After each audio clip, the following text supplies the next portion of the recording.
Bom dia. Queremos saudar o nome do Senhor Jesus, convidados a abrir a palavra de Deus no Evangelho de Lucas, capítulo 2, a partir do verso 8. Lucas 2, de 8 a 20. Chegamos a uma parte do Evangelho de Lucas que é bastante conhecida, especialmente na época do Natal. Convido que vocês, então, escutem a leitura e a exposição dessa passagem, lembrando que não é Natal. Quando Lucas escreveu, o cristianismo não tinha o hábito de comemorar o nascimento de Jesus, 25 de dezembro. Então, leiam com os ouvidos, ou escutem com os ouvidos o pessoal da época, que não tinha Natal.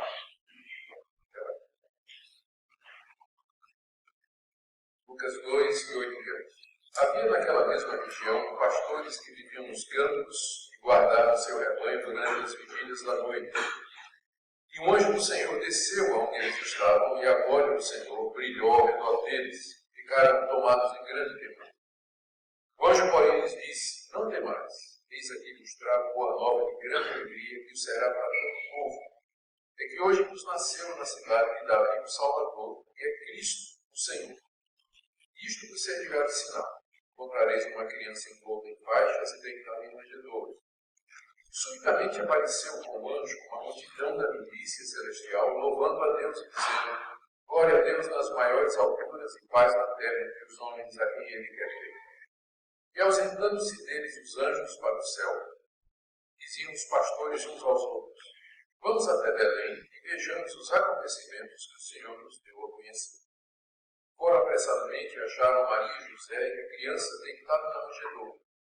E vendo, divulgaram o que lhes tinha sido dito a respeito desse menino. Todos os que ouviram se admiraram das coisas referidas pelos pastores. Maria, porém, guardava todas estas palavras, meditando-as no coração. Voltaram então os pastores, glorificando e louvando a Deus por tudo que tinham ouvido e visto, como isso fora anunciado. É aqui a leitura da palavra de Deus. Queridos, na mensagem anterior, nós vimos como Deus, pela sua providência, levou José e Maria a Belém para o decreto do imperador César Augustus, o nome dele, na verdade, ele para cumprir as exigências do recenseamento obrigatório que foi imposto a todo o Império Romano. E aconteceu que, enquanto eles estavam lá em Belém, chegou o tempo de Maria dar a luz. E ela deu a luz ao seu filho, Jesus Cristo. E Jesus nasceu em Belém, como descendente de Davi, humilde. Passou despercebido no saída do noticiário, com certeza. E assim, dessa forma, Deus cumpriu várias promessas que haviam sido anunciadas pelos profetas de Israel. Que o Messias nasceria em Belém, nasceria na cidade de Davi, que ele seria humilde, e aos olhos dos homens ele seria como uma pessoa que nada representa. Lucas continua o relato e chegamos então na parte que foi dita. Ele diz que quando Jesus nasceu, naquela noite, havia pastores no campo, pastoreando o rebanho, cuidando do rebanho à noite, aí no verso 8. E de repente, um anjo de Deus desce do céu e a glória de Deus brilha e ilumina aquela região. E o anjo então se dirige aos pastores que estavam com medo diante da glória de Deus. E o anjo diz para que eles não temam e anuncia a boa notícia de que ali na cidade de Davi, hoje, ali naquele momento, havia nascido um Salvador, Cristo, o Senhor. Logo após o anúncio do anjo, aparece agora um coral de anjos, uma grande multidão. O termo que ele aqui é uma multidão da milícia celestial. Milícia é exército. Os anjos são considerados na Bíblia como o exército de Deus. Então era como se estes soldados inumeráveis de Deus, que é como se organizassem um grande coral, e descessem ali naquela região, e eles cantaram aquele hino tão conhecido: Glória a Deus nas alturas e paz na terra aos homens a quem Ele quer ver. E em seguida os anjos somem, voltam para o céu e os pastores dizem: vamos ver o que aconteceu, isso que Deus acaba de nos anunciar. E foram lá a Belém, porque o anjo havia dado um sinal de quem seria a criança. Ela estaria numa manjedoura enrolada em faixas. Eles se identificam, Maria, José e o menino, contam o que havia acontecido. Aquilo parece que atrai várias outras pessoas, porque no texto aí, no verso 17, que eles divulgaram o que havia sido dito a respeito do menino, e todos que se ouviram se admiraram, provavelmente era mais do que José e Maria. Então, depois disso, eles voltam para o seu trabalho no campo, não sem deixar Maria pensativa, no verso 19, Maria guardando, pensando o que tudo aquilo representaria. E eles então, os pastores, retornam louvando a Deus e glorificando. É isso que Lucas nos diz aqui, nessa passagem. Ele está aqui fazendo o que anunciou no início do Evangelho. Ele queria dar a Teófilo, desde o início, uma exposição por escrito de todos os fatos que aconteceram relacionados com Jesus, sua vida e sua obra. E aqui então os detalhes. Onde Lucas pegou esses detalhes, naturalmente, aqui nós temos a mão de Maria, não é? Com certeza ele ouviu essa história da própria Maria, que é uma das fontes para as narrativas da infância que nós encontramos aqui nesse Evangelho, o Evangelho de Mateus. O que eu queria ver com vocês nessa manhã é o que nós podemos aprender aqui nessa passagem a respeito do Evangelho. Porque eu creio que esse é o ponto aqui. Ao registrar essa história da maneira como ela foi registrada, Lucas está já anunciando no início do seu Evangelho a mensagem que vai ser exposta no restante do Evangelho. Eu queria então ver com vocês o que ele nos diz aqui a respeito daquilo que o anjo disse no verso 10. Eu vos trago boa nova de grande alegria. Será para todo o povo. Essa expressão, vos trago boa nova, ela é o verbo evangelizar. No grego, é o mesmo verbo de onde vem a palavra evangelho. Então você vê o anjo aqui anunciando o evangelho. Eu estou aqui anunciando uma boa notícia, estou aqui evangelizando vocês. Uma boa notícia de grande alegria. Então, que boa notícia é essa? A que ela se refere? Qual é o conteúdo dela? Por que é razão de grande alegria? Por que provocou o entusiasmo dos anjos e dos pastores? E qual é o propósito dela? Então, isso que nós queremos ver nesta manhã, e ao fazer isso, nós estaremos entrando no Evangelho mesmo, no coração do Evangelho. Por que nós somos cristãos? O que é que nós cremos? Por que nós estamos aqui? A primeira coisa que o anjo disse é que essa era uma boa notícia. Está aí no verso 10. A boa notícia era essa, que o Salvador havia nascido. E que isso era motivo de grande alegria. Verso 10. Trago boa nova de grande alegria. Alegria porque, sem dúvida, quando nós pensamos que Deus cumpriu as promessas antigas feitas ao povo de Israel, e que Ele mandaria um Salvador, então o nosso coração se alegra com essa esperança escatológica, essa expectativa de que o Deus que começou aquela obra de redenção com o nascimento do seu Filho, Ele haverá de completá-la um dia.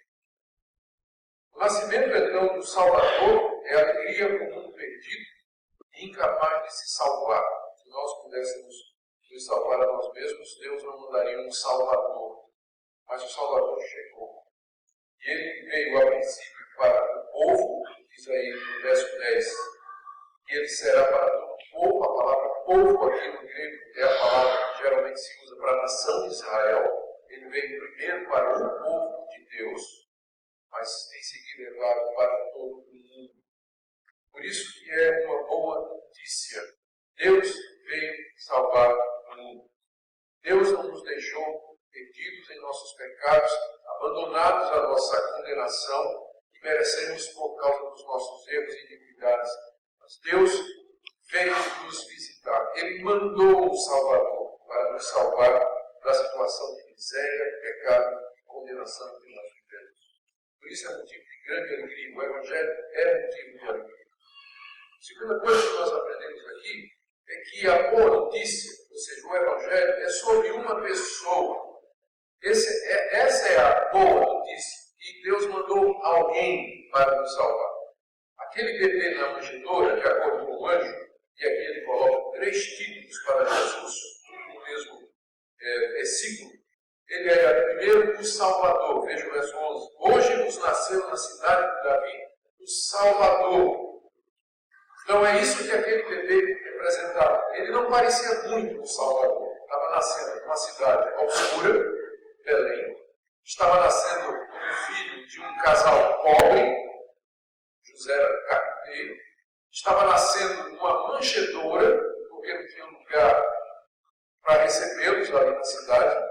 E estava envolto em faixas, indicando que a sua mãe não era uma mulher de posses, mas usou faixas para enrolar o seu filho e colocou numa manjedoura. Olhando assim, ele não tinha nenhuma tinta de salvador, vamos dizer, não é?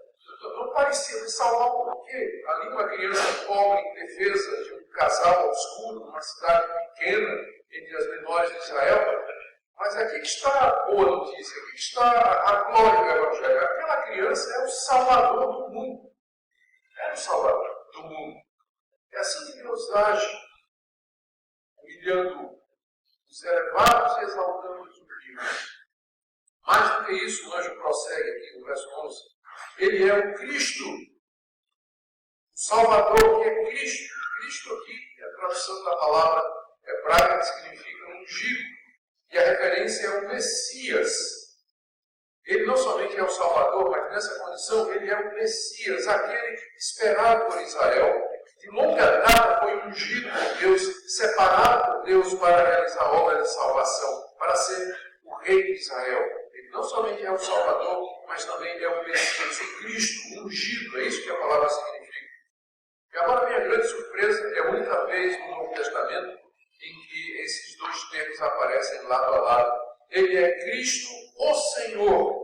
A palavra Senhor, tradução do grego Kyrios, que por sua vez traduz o nome de Deus no Antigo Testamento, Yahvé. O anjo está dizendo que aquela criança que nasceu hoje é o Salvador do mundo, ungido que Deus havia preparado desde a eternidade. Na verdade, é o próprio Yahvé, Kyrios. O Senhor está nascendo ali. E surpresa de surpresas, as maravilhas nunca param. Ele diz que esse que é o Salvador, o Messias ungido, e que é o próprio Deus, ele nasceu. Ele nasceu. E aqui Lucas aponta para o fato de que aquele bebê que é o próprio Deus, ele é perfeitamente homem. Ele veio ao mundo, o Salvador veio ao mundo, não à frente de um exército de anjos ou de homens preparados para conquistar e dominar, mas ele veio através do modo natural e normal pelo qual todos nós viemos ao mundo, através do nascimento. A humilhação que o Messias se submeteu, de vir ao mundo realizar sua tarefa de salvação, nascendo como nascem todas as pessoas. Ele nasceu em condições humildes. O Evangelho, então, ele é a respeito de uma pessoa. O centro do Evangelho é a pessoa de Cristo. E ele é o Salvador, que foi ungido por Deus, e ele é Deus e ele é homem. E é nessa condição que ele veio realizar a obra. Por isso que o Evangelho é uma boa notícia, uma notícia de grande alegria. Terceira coisa que Lucas nos ensina aqui sobre o Evangelho é que o Evangelho traz glória a Deus. Depois do anjo dizer que a boa notícia de grande alegria para a nação de Israel e para o mundo é que o Salvador, o Cristo, o Senhor, havia nascido, acabava de nascer. Então, uma legião de anjos, milícia celestial, verso 13, aparece junto com o anjo. E eles começam a louvar a Deus. E a primeira linha do louvor é glória a Deus nas maiores alturas. O Evangelho, então, ele é a respeito de Deus. Ele é a respeito da glória de Deus. Glória a Deus nas maiores alturas. Por que glória a Deus? Por que Deus tem que ser louvado? Por que ele tem que receber a glória? Primeiro, por causa do seu amor, que ele quis vir ao mundo em forma humana para para salvar pecadores como vocês e como eu. Segundo, pela sua sabedoria, esse plano impensável da nossa perspectiva, que não tem origem no homem, e que ele assumiria o nosso lugar, nasceria como um de nós, se tornaria carne, membro da raça humana, para poder salvar pessoas como vocês e como eu. E ele fez isso de uma forma a exaltar os humildes e a humilhar os exaltados. Os primeiros que ouviram a boa notícia foram os pastores. Às vezes nós aqui temos uma visão um pouco romântica do que eram os pastores naquela época, mas quando a gente lê as fontes rabínicas e outras fontes, os pastores naquela época eram considerados, eram vistos com desconfiança. Lembrem que boa parte desses pastores ganhava a vida cuidando de ovelhas que eram vendidas para o templo, para os sacrifícios lá no templo. E eles eram às vezes desonestos, eles roubavam ovelhas uns dos outros, e eles eram considerados como aqui meio que excluídos da sociedade. Você encontra várias advertências nos livros judaicos antigos contra pastores. Então a gente tem uma visão assim um pouco romântica, né, do que era pastor. Na verdade, eles eram pessoal assim que era visto com desconfiança naquela época. Era uma espécie de excluído. E foi exatamente a essa categoria de pessoas que o anjo apareceu para dizer: hoje nasceu o Salvador. Será que Deus fez isso por acaso? Será que o anjo estava voando ali? Que eu encontrar primeiro, eu vou dizer que Jesus nasceu? Não. Ele foi enviado de propósito por Deus para anunciar aos pastores. Porque é esse o caminho de Deus para a salvação. Ele não veio dessa feita em glória, em poder, majestade, em exibição de domínio e autoridade, mas ele nasce humilde, feito um de nós. E os primeiros que ouvem isso são pastores, excluídos da sociedade e vistos como desconfiança. Por isso, por que Deus faz isso? Para que toda a glória seja dele. Não há nada no Evangelho que traga glória ao homem, mas o enviado Salvador, o Messias, o Senhor, para nos redimir dos nossos pecados, é uma obra de Deus do começo ao fim. E para mostrar que a glória dele, ele fez isso através dos meios mais humildes. Dos meios mais humildes, escolhendo uma família pobre para o seu filho nascer, numa cidade desconhecida, anunciando lá pessoas pobres e excluídas como eram aqueles pastores. Por isso que o Evangelho é glória a Deus nas maiores alturas. Toda glória é dele. Não há nenhuma glória para você e uma glória para mim. Toda glória é dele. Em quarto lugar, nós aprendemos aqui com Lucas que o Evangelho, se por um lado traz glória a Deus nos céus, por outro ele traz paz na terra. Entre Deus e aqueles a quem ele quer bem, ainda o verso 14, glória a Deus nas maiores alturas, cantam os anjos, e paz na terra entre os homens a quem ele quer bem. A paz que os anjos celebram aqui com o nascimento do Salvador, Messias, Senhor, não é sentimento, não é um sentimento de paz, que é uma coisa boa e todos nós queremos. E nem ainda a cessação das guerras, porque alguns podem olhar essa passagem e pensar que paz na terra entre os homens significa que Jesus veio acabar com as guerras. Na verdade, há até linhas dentro dos evangélicos, chamados pacifistas, né, que entendem que um dos efeitos óbvios de Cristo ser o príncipe da paz e que o Evangelho é paz entre os homens é que o cristão, por definição, tem que ser contra todo tipo de guerra e que guerra tem nada a ver com o Evangelho e coisas dessa natureza. Embora nós possamos argumentar a respeito disso em certo sentido, mas não é essa paz que está sendo falada. Quando o anjo diz que o Evangelho traz paz na terra entre os homens a quem ele quer bem, não está se referindo à ausência de guerra entre os homens, até porque, naquela época, o Império Romano estava em paz.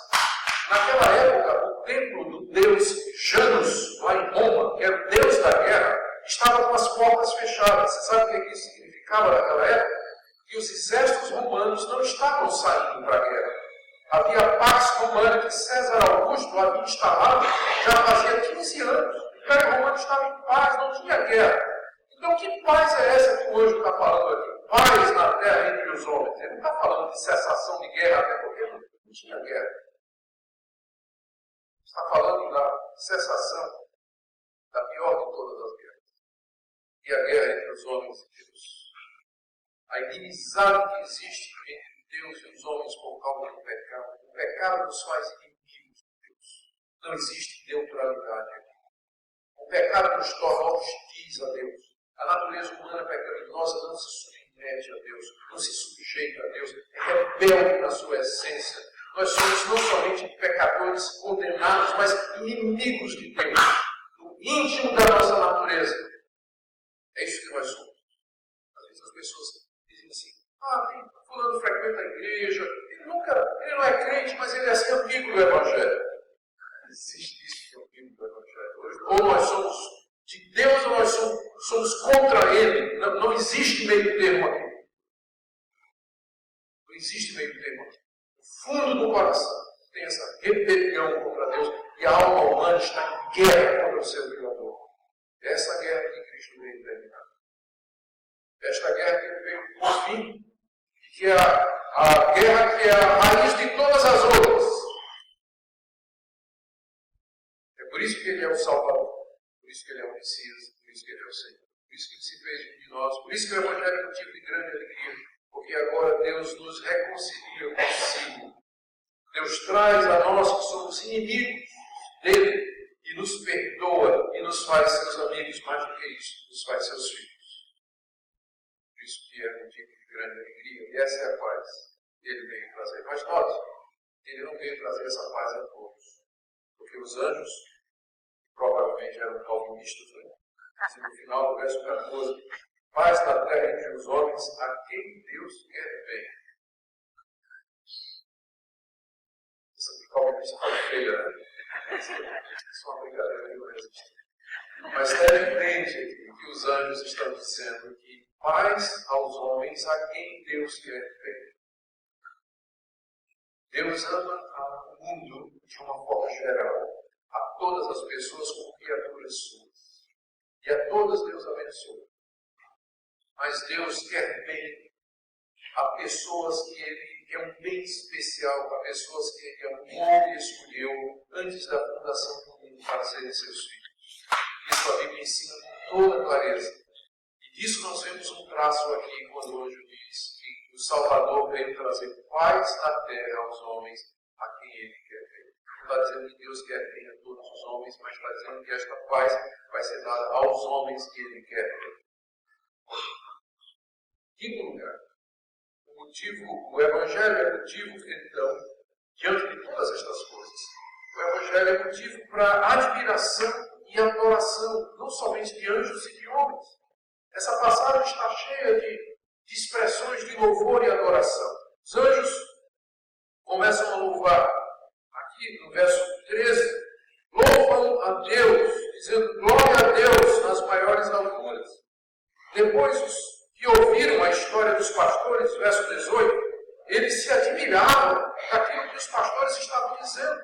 Que os anjos apareceram, cantaram, e que um deles havia anunciado o nascimento do Salvador. Depois, os próprios pastores, no verso 20, diz aí que eles glorificavam e louvavam a Deus por tudo o que tinham ouvido e visto. E a própria Maria, o texto diz aí no verso 19, ela guardava todas estas coisas no coração, meditando nelas. O que há no Evangelho que provoca isso?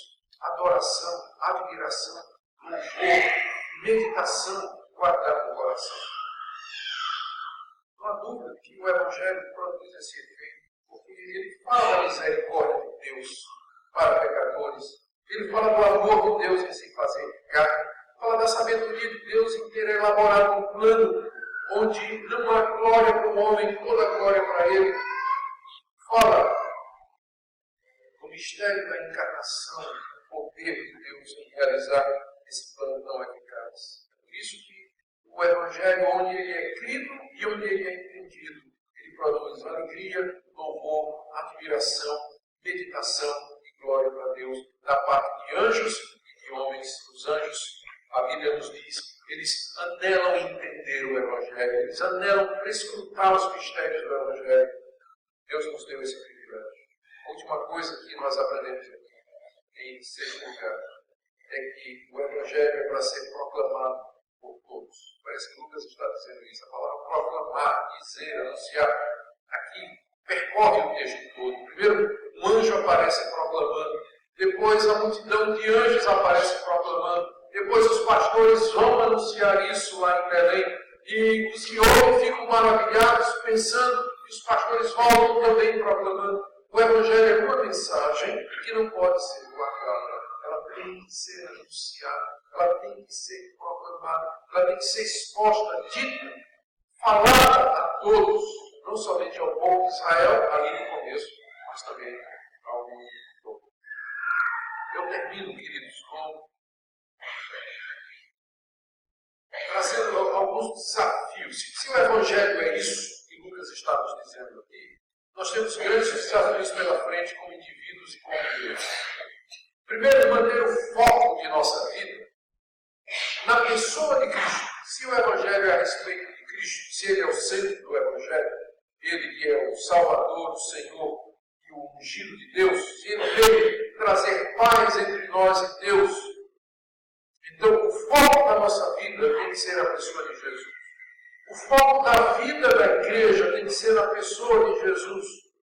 E nós precisamos estar atentos por causa de deturpações do Evangelho que existem hoje na igreja brasileira, como, por exemplo, aquele tipo de Evangelho, aquela interpretação do Evangelho que torna o Evangelho em que o Evangelho não é centrado na pessoa de Cristo, nem na glória de Deus, e nem na reconciliação do homem com Deus, mas em dar bênçãos materiais para as pessoas. Essa é uma versão deturpada do Evangelho. Isso não é o Evangelho. Quando o foco é saúde, prosperidade, riqueza, emprego, carro, casa própria, milagre e cura, isso não é o Evangelho. Mas é uma versão falsificada dele, uma deturpação dele, porque tira o foco destas coisas. Esse é o Evangelho. Eu creio que um outro desafio que nós temos, o primeiro é esse, é manter o foco na pessoa de Cristo, em nossas vidas e na igreja. Esse é o Evangelho. O segundo desafio é nós, sinceramente, nos arrepender pela falta de exultação, admiração, alegria, louvor e glória a Deus pelo Evangelho em nossas vidas e em nossos cultos. Às vezes nós reclamamos dos irmãos que a gente diz que estão exagerando, porque eles estão louvando a Deus, às vezes dizem um monte de aleluia, são muito alegres, a gente reclama às vezes de cultos festivos, de proclamação, de exultação, de celebração. Às vezes a gente, se reagindo aos excessos, a gente olha para o nosso culto, para a nossa vida. Onde é que está a alegria? Sério. Onde é que está a exultação? Onde é que estão os louvores? Se o Evangelho é o que Lucas está dizendo aqui, a nossa vida deveria ter muito mais alegria, exultação e louvor, porque o Salvador veio. Ele veio trazer paz entre mim e Deus. Ele veio me fazer filho de Deus. Esse é o tipo de grande alegria. Onde está a nossa alegria? Culto. Está a nossa alegria na nossa vida, em casa, nos relacionamentos. Eu penso que nós temos que nos arrepender de muito disso. Eu estou dizendo que nós vamos virar adeptos do louvorzão e fazer só culto de celebração. Eu também não creio nisso. Mas eu creio que nós, às vezes, porque estamos reagindo aos excessos, às vezes vamos para o outro lado. E nós temos medo da exultação, do louvor, da glória a Deus, da alegria que é resultado do que o Evangelho de fato representa. Terceiro desafio que eu queria trazer para vocês é nós temos que rejeitar qualquer coisa que roube a glória de Deus no Evangelho. A glória de Deus, porque foi Ele que planejou tudo isso e executou tudo isso do começo ao fim. A salvação é obra de Deus. Ela não vem pelo seu mérito, ela não vem pelo seu esforço, ela não vem pelo seu merecimento, não vem por nada em você. Do começo ao fim, o Evangelho é obra de Deus. E às vezes, no meio evangélico, versões evangélicas que acabam roubando essa glória de Deus e dando ao homem uma participação no Evangelho salvo, você tem que guardar determinados mandamentos, você tem que dar o dízimo, você tem que cumprir determinados rituais, você tem que seguir um determinado programa traçado pela igreja, você tem que se submeter a determinadas regras eclesiásticas, você tem que fazer isso, você tem que fazer isso. O resultado disso é que a glória de Deus nas maiores alturas, ela é roubada. A glória de Deus. Não quero dizer que nós não temos responsabilidade, mas até quando você as cumpre, você vai saber que você cumpriu, porque foi o poder de Deus do Evangelho por trás de você. Sempre a glória dele. Então precisamos ter cuidado para resguardar a glória de Deus, combater o legalismo, isso é o nome que se dá a toda tentativa de fazer com que o homem participe na sua própria salvação. Existem formas disso dentro da igreja evangélica. E as pessoas trazem elementos humanos para dentro da simplicidade do evangelho, rituais, guardar festas, guardar dias, guardar uma série de outras coisas, como sendo indispensáveis para a salvação. Não. Qualquer participação meritória nossa no evangelho rouba a glória de Deus. E o último desafio, eu penso que esse talvez vai bater mais perto de nós. Nós temos que nos arrepender da falta de proclamação. Existe uma diferença entre nós, como igreja, levantarmos dinheiro, recursos e ofertas especiais e mandarmos missionário no Brasil e no mundo. Eu sei que nós fazemos isso. Existe uma diferença entre fazer isso, geralmente isso se chama de igreja missionária. E cada um de vocês, eu, cada um de vocês ser um missionário onde nós estamos. Existe uma diferença. Uma igreja ela pode entender que ela cumpriu a missão dela porque ela levanta dízimos e oferta missionária e está sustentando o missionário. Será que cumprimos? O Evangelho é para ser anunciado, ele não pode ser contido. Quem creu no Evangelho e foi alcançado pelo Evangelho e tem a alegria do Evangelho, ele simplesmente não pode ficar calado como esses pastores. Isso não eram pregadores. Às vezes eu não podia ficar calado, quando lá em Belém, sair falando para todo mundo, voltavam falando, cantando, louvando a Deus.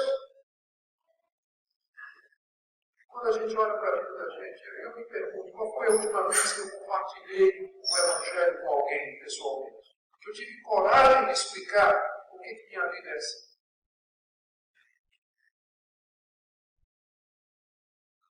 Esse é um desafio para nós. Porque o Evangelho a respeito boa notícia, de grande alegria. Deus nos mandou o Salvador, o ungido, o próprio Deus, o Senhor, nascido vivo, que veio para trazer glória a Deus nas alturas e paz na terra, os homens a quem Deus quer ver. Isso não pode ficar em silêncio. Deus nos dê a sua graça, Deus, para que esse Evangelho de fato produza em nós todo o seu efeito, muito em nossa vida. Na igreja nós vivamos a plenitude do Evangelho. Com certeza a diferença se verá em nossa vida e na vida das pessoas. Amém. Amém.